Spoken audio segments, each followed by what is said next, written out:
agents in Swindon growing up, they were quite high up. And they should be as well. And it was always a bit slightly embarrassing if the man asked for them.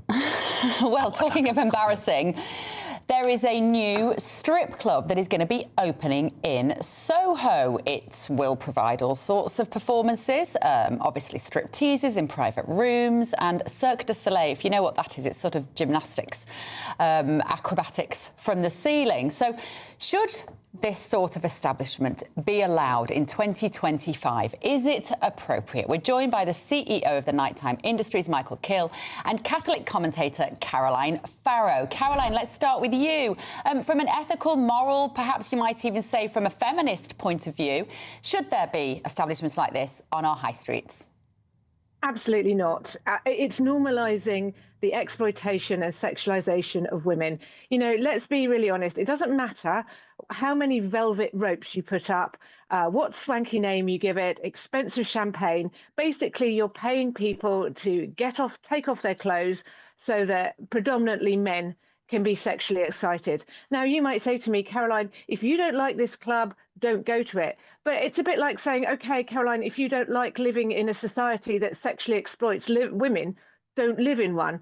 These clubs, you know, and Soho has already got so many of these different kinds of clubs. You know, it's not good for the local environment. There's pickpockets, there's crime. It doesn't matter how many assurances are given. We're basically normalising sexual exploitation, the violation of dignity and human rights just in the name of entertainment. You know, it's not about being prudish. It's just about principles. Michael, isn't this the oldest entertainment since the beginning of time, really? And to just not have these venues will just push it more underground, and it'll be happening in maybe businesses which aren't regulated. Well, I think that's one of the challenges, without a doubt. And, you know, we are adversely against exploitation in any way, shape or form. I mean, burlesque and things like Raymond's Review bars have been something that's been a mainstay in Soho for a long time. We have to ensure that the likes of sexual entertainment venue licenses, etc., are adhered to. But there is a worry that it will go underground, and that exploitation thing is the big concern. The one thing about this type of venue is it's a broader spectrum. We look at things like LGBTQ+ environments in terms of dancers. So there's a broader spectrum of entertainment coming from it. And I think the interesting part is, I mean, you have to recognise that Soho is one of the most diverse and cosmopolitan sort of audiences and environments. And when you speak to the businesses around it, you know, they're welcoming the opportunity of new businesses coming in, as you can appreciate, with the relevant controls that have been put in place by Westminster. But they have to recognise that it's really important to develop and keep that sort of moving forward. So I think from our perspective, without a doubt, I completely endorse the fact that we need to make sure that that exploitation element is not something that it's open to. But I do believe that this is a broader spectrum of entertainment, more burlesque, Cirque du Soleil, etc., which has been explained to myself. Caroline, you were shaking your head. Yeah, because the thing is, you say, oh, there's no exploitation.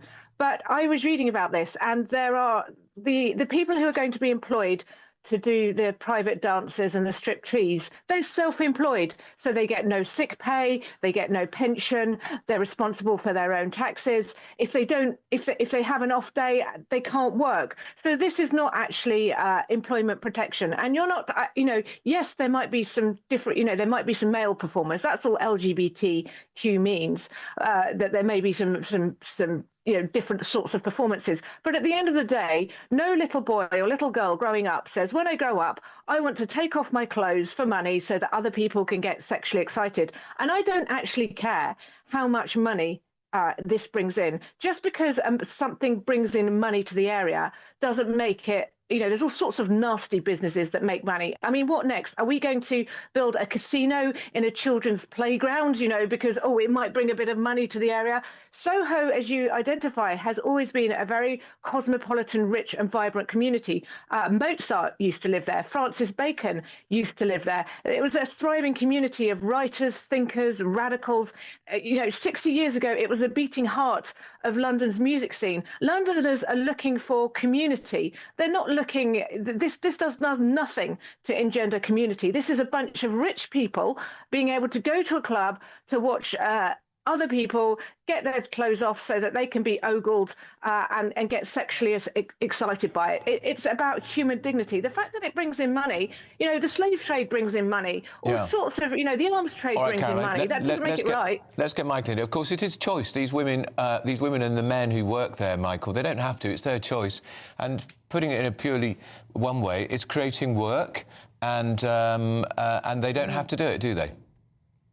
No, and there are safeguards in place. Part of the SEV license system is making sure that the well-being and welfare of people working within those environments.